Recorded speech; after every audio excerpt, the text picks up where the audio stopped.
Hey, this is Michael Lindsay from Vital MX, and this is our 2022 450 roundtable for our shootout. We're going to break these videos up. If you're watching this intro, this might be for the Honda, the Cowie, the Suzuki, the Yamaha, etc. But we have one on each bike because, man, they would be too long to sit down and play through at once. So whatever bike one you're about to watch, check it out. And if you want, check out the others as well to learn everything from this year's shootout. On to the GasGas now, and I think genuinely everybody came up to me each day, the day that they liked it. I felt like there was a little bit of split opinion on each track on it, but I think everybody in this show came up to me at one point and goes, like, kind of like almost worried that their opinion was weird. Hey, I really like the GasGas. Yeah, like that's what I said. I felt the same way. I was like, do you feel the same? Do you feel the same? I thought everyone was gonna think I was crazy. I was like, and no, even the same thing. I remember getting off it because, like I said, when you look on a piece of paper, this is the Austrian Group's cheaper entry, cast clamps, Maxxis tires, a little bit cheaper rim. It's got the softer swing over the Husky, no buttons on it, cheaper handlebar, stuff on it. Like I said, it's cool because they've managed one map. Yeah, no map expansion switch chamber on the exhaust. Standard exhaust. So there's things, no vented number plate option, anything like that. So it's like, okay, yeah, it's $900 cheaper. Cool. We're down in the lower end. But like I said, the bike looks cool, but it's kind of this more, like they've been trying to propose, it's our funner option. It's cheaper. It's not as serious. But I jump on it, and that's the thing. I would say fun is like I enjoyed it both days. Just to start off, the easiest way I can describe riding this thing is I feel like it's an overpowered 350. It's not that hard to ride. It's really comfortable, and I felt like compared to most 450s in there. Now, don't get me wrong. I'm not saying that I can ride a 450 to the extent of its ability. Somebody called me on the last comment section on that one. I'm just saying I feel like when you ride it, you feel like you're getting more out of the bike. Kind of like why people like riding 125s. 450, a lot of times it's pretty hard to feel like you're really getting the most out of the motorcycle, and that's at least what I enjoyed the most about it. I can get in my thoughts more about Seb stuff, but we'll go to you, Jacob. Thoughts on the GasGas? Yeah, I've been on a Husky in 2020, and then I've been on a KTM in 2021, so I was excited. I've never ridden the GasGas. I really had no expectations of the motorcycle. Just wanted to go out there and see what it felt like. And I actually fell victim. I thought all the bikes were going to feel relatively similar. They did not.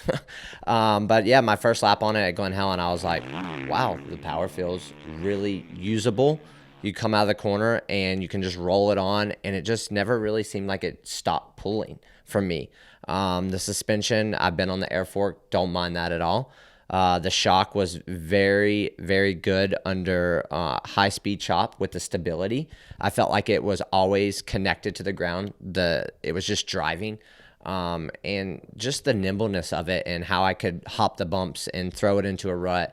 And just it overall felt really fun to ride for me. I'd fit right there with you.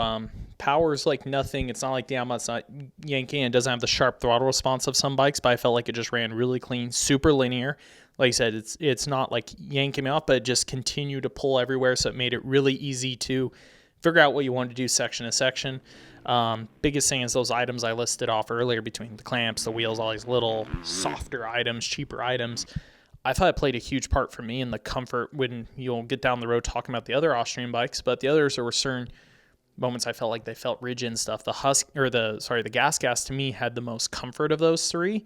But while still being what I like about it, it's got like the suspension setting from the KTM. It has, I would consider, very racy feeling suspension. Like it's very rewarding to push. I never feel like it's soft or wallowy, but the rest of the bike is a little bit mellower and tends to, that's what I was saying about being able to push it. The suspension rewards me for pushing it, but nothing else on the bike seems to bite me like some race setup bikes would. The only negative really for me, like I say, it's a little on the mellow side. So on some of the hills, a few sections, even though I say it feels like it keeps pulling, it doesn't seem like it has a pure output of maybe like the Honda does in some section or the Yamaha. Air fork was decent. I didn't change a lot. I went up on air pressure just to try to get some of the balance. It's got decent comfort. I felt like I could really push it into things. Shock was the same way. I felt on low speed. It wasn't maybe as comfortable as some of the bikes, but really good in high speed sections, really stable. Maxxis tires, better than I expected. Decent on the sand track. Decent at Glen Helen because we had a lot of rain. But anytime I found pure hard pack, the front would push. But because of the cast clamp, like the front end feeling on the bike was so good that even when the tire would start to push, I felt like I had a really good understanding of like how far it was going to go. So while at times I was like, oh, I wish it would track a little better here or that, it wasn't like washing and going onto my face or anything like that. I knew what it was going to do. So what else I thought they did really well is, the other bikes like the KTM and the Yamaha, they have so much tunability, right, with the mapping. The GasGas only has that one. And, when you hop on the Suzuki or the Cowie and you don't really have that many changes to make, you kind of are like, man, I wish I had a little bit more. And yes, maybe you did feel that with the GasGas. I wish I had just a little bit more. But with the overall map that they have, I thought they did a great job with it. Yeah, and I mean, for me, that was probably one of my favorite things. I ranked the GasGas second as well. Again, thinking it was kind of crazy. But, for a 450, like most people can't ride a 450 to its maximum. And I felt like, especially when maybe you're new to a 450 or you're tired, you could be real lazy with that throttle input and it is not going to bite you. Like it's there when you need it, but it's like, at the end of the day and you're tired, you get a little whiskey and you're not going to kill yourself. It also, like you said, obviously we don't want to compare it to 125, but you riding the bike instead of the bike riding you. That's the feeling of the GasGas, is you have control over it and it goes where you want to and it responds how you want to. The main number one word for the GasGas for me was comfort. Mm-hmm. Like it immediately was comfortable, and when a bike is comfortable, I ride it faster. Mm-hmm. It was predictable.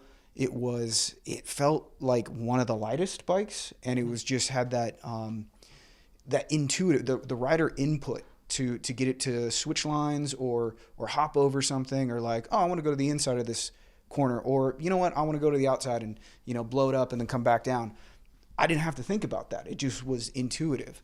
And then without the maps, it was like, it's almost like when you're presented with just one choice, you get used to it and you're like, that's good, like it works. I'm not searching for a bunch of other things to try. Well, funny one I'd compare is like the Austrian bikes. I jump back and forth between the maps because they are only a little bit different, but it's like, oh, well, this one was a little better here, and this one was a little better there, and now I can't decide because I like something about one versus the other. When you only give me one option, I can't complain nearly as much. Right. And then I don't personally, I've found situations where it's valuable, but like the traction control on the other two bikes, I don't miss it at all in the GasGas. I try it every year. I have found small situations when it's been slimy in the morning or something, or maybe if I was doing, I don't know, rock sections, but for the most part, it's like, it's cool. It's a feature, like that's a bonus, but at the same time, I wouldn't use it, so it doesn't bother me that that's missing on the GasGas by a country mile.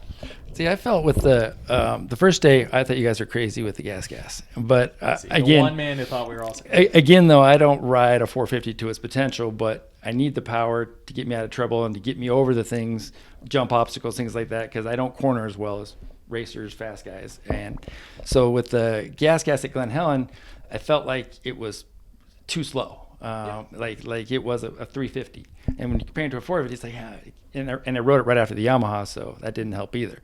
At the next day when we rode at the sand track, I did find it was a lot more fun. It was a lot easier on the body to ride, but there was no obstacle to get over. There was no jump or double or trip. Not that Glen Helen had a lot of those, but with the sand and the combinations, I just felt like I couldn't get momentum with the GasGas. But the feel was awesome. If they put the KTM motor in it with all the extras, I think it would have been a lot higher up for me. And that is something that you can do, which, I mean, you can get a different exhaust. And then I've done it on the 250 last year of the GasGas, is that it's actually interchangeable. The KTM airbox cover, you can swap that, and then it's an open airbox. Can you put on the traction control buttons? Yes, that is an it's aftermarket in the wiring harness. Yep. Yeah, cool. Yeah, because you got the ECU capabilities same, and it has all the upload maps, I believe, from the KTM in it. That's cool, because that would be a cool thing to get and grow into, especially if you're new and don't want to jump right into a hard hit. Yeah, that's a really good point. I think of a funny one with the GasGas. It goes beyond our shootout a little bit as upgrades and stuff. It's like the Maxxis tires are easily replaceable your first go around for tires. But something I would argue on the bike, and I'll talk about on the other two, is I honestly like the cast clamps on it better than the CNC ones on the other bikes. Just because no matter what I would do, suspension settings on the others to match what I did to the GasGas always had a better front end feel for me. And it's pretty easy to go to, hey, this is the most obvious blaring difference, because a lot of guys spend the money on getting the factory edition clamps for like the Husky or the KTM, and I think those are better than the stock clamp, but the GasGas is cheaper, and that's one upgrade I don't have to do to it, so that's positive. The last thing I'll close on my thoughts on the GasGas was, this is going to sound super hypocritical for me. I've always complained in the past about the KTM and the Husky in my overall rankings, because if I want to ride a 450, I want that excitement, that ability to just blip over stuff. I always joke that when I ride the KTM and the Husky, I'm like, oh, if I wanted to ride a 350, I'd ride a 350, because they're so mellow and lethargic off the bottom. The GasGas hit a really weird in-between point for me, because I thought it was just, I don't know, like you were saying, as a linearness is just like the KTM and the Husky have these weird points where they build or are mellower. I just thought the GasGas was so well-rounded, it made me a believer of the sense like, okay, this is a mellow 450 I like, where usually I would just sit here and go, nope, throttle response isn't good enough. I just want to be able to turn around out of a corner in first gear and do something dumb. But it definitely makes me eat my own words. I guess last one, we didn't actually hit at the beginning. We said the GasGas finished second overall, but individual. So I placed it second on my list. Yep, second. First.